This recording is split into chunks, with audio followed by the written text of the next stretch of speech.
रहस्यमय किताब के द्वारा मेरे साथ ऐसा करोगे मैंने सोचा भी नहीं था। तुम इतने झूठे और लालची निकलोगे ये मैं नहीं जानता था।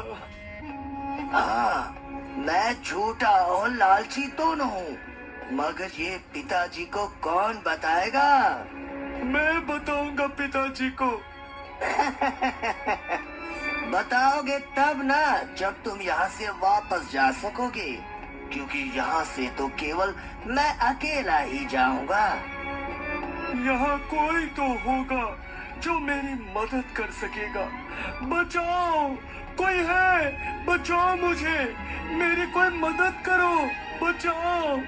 ठीक है अर्जुन, तुम चिल्लाते रहो, मैं चलता हूँ पिताजी के पास।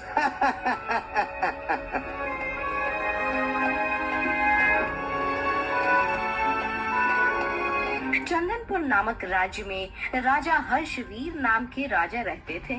उनके दो जुड़वा पुत्र अर्जुन वीर और राजवीर थे। राजा अपने दोनों पुत्र से बहुत प्रेम करते थे।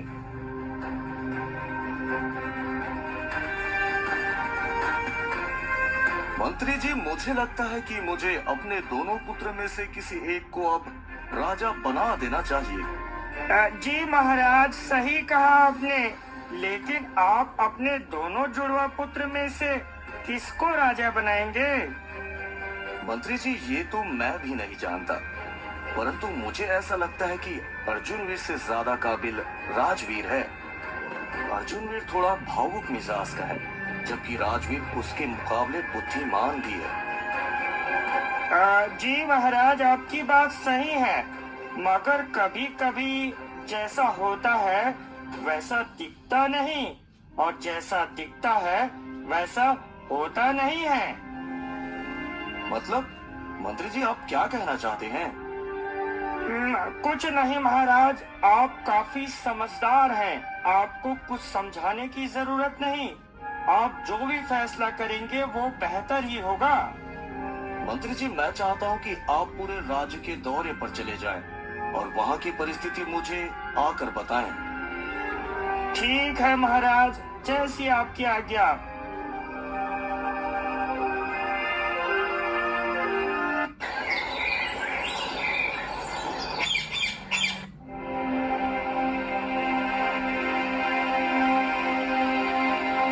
प्रणाम पिताजी, आपने हमें बुलाया? खुश रहो पुत्रो।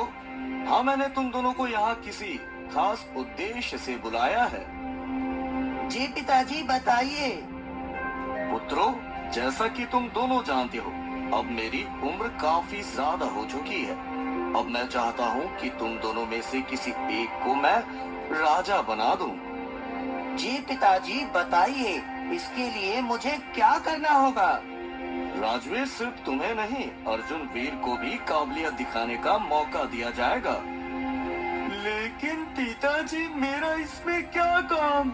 ये तो आपका और भाई राजवीर का काम है ना? हाँ हाँ पिताजी, ये कुछ नहीं कर पाएगा, ये मैं ही कर सकूंगा, इसलिए आप मुझे राजा बना दीजिए। हाँ ठीक है, अभी आप दोनों जाइए। जब मुझे लगेगा कि मुझे आपको बुलाना है तो मैं आप दोनों को बुला लूंगा।